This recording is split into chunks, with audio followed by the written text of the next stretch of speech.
খবর এলো সুপ্রিম কোর্টে আমরা যখন অ্যাপিল করেছিলাম যে হাইকোর্টের রায়টাকে স্টে করে দেওয়ার জন্য এবং তদানীন্তন বিচারপতি মিস্টার রেসপেক্টেড চন্দ্রজিৎ আমাদের চন্দ্রচূড়জি সেটাকে স্টে করে দেন। অর্থাৎ হাইকোর্ট থেকে যে ভবিষ্যৎটা অনিশ্চিত হয়েছিল সেই ভবিষ্যৎটা তিনি নিশ্চিন্ত করে দেন। তারপর আবার দেখলাম আরেকজন বিচারপতি এলেন, একজন প্রধান বিচারপতির একটা রায়কে আর একজন প্রধান বিচারপতি সম্পূর্ণভাবে যোগ্য অযোগ্য না দেখে বাতিল করে দিলেন। মনে রাখবেন, আমায় যদি কেউ চ্যালেঞ্জ করে আমি কিন্তু চ্যালেঞ্জটাকে মোকাবিলা করতে জানি।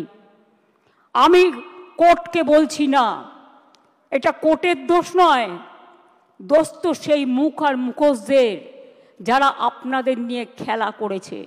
বাট আমি একটা কথা বলতে চাই, আমি বেঁচে থাকাকালীন যোগ্য প্রার্থীদের কারো চাকরি কেড়ে নিতে দেব না। It is my commitment.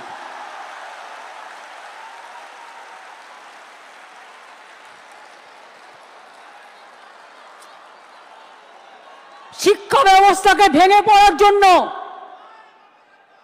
ভেঙে ফেলে দেওয়ার জন্য, শিক্ষা ব্যবস্থাকে ভেঙে ফেলার জন্য একটা চক্রান্ত চলছে, একটা পরিকল্পনা চলছে।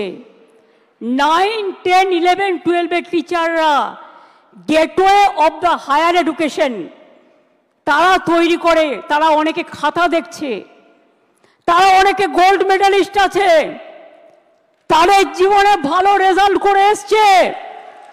সবাইকে চোর বলে দিচ্ছেন, সবাইকে অযোগ্য বলে দিচ্ছেন। এই বলবার অধিকার আপনাদের দিল কে? আমি সরাসরি চ্যালেঞ্জ করছি। আর এই রায়ের পেছনে কিছু খেলা তো নেই।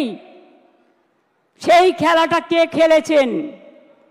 একজন প্রধান বিচারপতি স্টে করে দিচ্ছেন। আমরা তো মনে করি আইনের সম্মান একজন যেটা করে, উচ্চ আদালতের সর্বোচ্চ আদালত ন্যায় দেবেন, এটাই আমরা আশা করি। বিচারের বাণী যেন নীরবে নিভৃতে না কাঁদে, এটাই আমরা আশা করি। আমরা আশা করি কণ্ঠ আমার রুদ্ধ আজকে, বাসি সঙ্গীত হারা অমাবস্যার কারা, লুপ্ত করেছে আমার ভুবন দুঃস্বপ্নের তলে, তাই তো তোমায় শুধাই অশ্রু জলে। যাহারা তোমার বিছাইছে বায়ু, নিভাইছে তব আলো, তুমি কি তাদের ক্ষমা করিয়াছ? তুমি কি বেসেছ ভালো? আমরা সরকারের পক্ষ থেকে শিক্ষা ব্যবস্থা যাতে ভেঙে না পড়ে তার জন্য আমরা প্রথমে আমি একটু কোর্টের ভাষায় বলি। কোর্টের ভাষাটা, তার কারণ মনে রাখবেন, কোর্ট যখন একটা রায় দেয় সে রায়টাই নাকি চূড়ান্ত রায়। সেই জন্য একটু কোর্টের ভাষায় বলি। সুপ্রিম কোর্ট বলেনি কে যোগ্য কে অযোগ্য, তালিকা দেয়নি। সরকারকে যোগ্য ও অযোগ্যদের আলাদা করার সুযোগ আদালত দেয়নি। ফ্যাক্ট ফাইন্ডিংয়ের অনুমতিও দেয়নি। সিবিআই যা যা কাগজপত্র চেয়েছিল তদন্ত করার জন্য, এসএসসি সব কাগজপত্র তাদের দিয়ে সাহায্য করেছিল।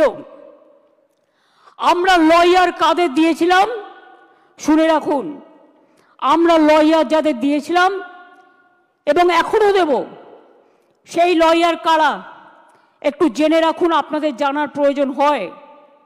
তার কারণ, just a minute,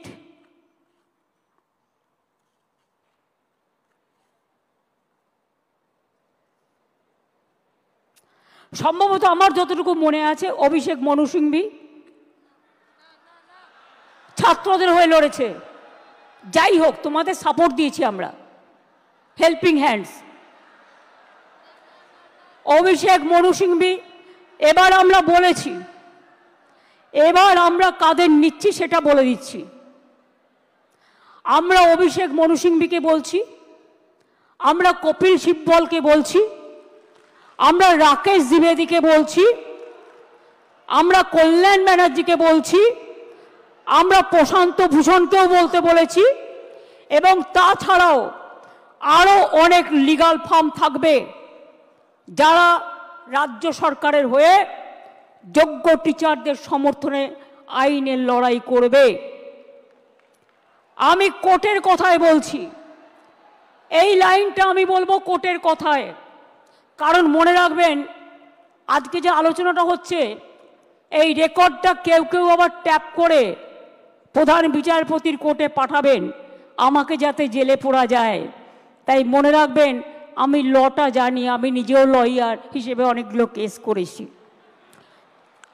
While we are bound by the ruling of the Honorable Supreme Court, যারা এটা কোর্টে পাঠাবেন ভালো করে শুনে নিন, while we are bound by the ruling of the Honorable Supreme Court, we are taking proactive steps to ensure that the situation is handled with the utmost care and fairness. We will explore all possible legal avenues, including seeking modifications of the judgment and other reliefs to provide justice to those who have been affected. যারা আজকে শিক্ষা কাঠামোকে সম্পূর্ণ ভেঙে দিয়েছে, আমি তাদের জন্য বলতে চাই আমরা এটা নিশ্চিত করব, আমরা একটা ক্ল্যারিফিকেশন চাইব প্রথমে। তার কারণ যে যারা এখন চাকরি করছেন, ভালো করে শুনুন,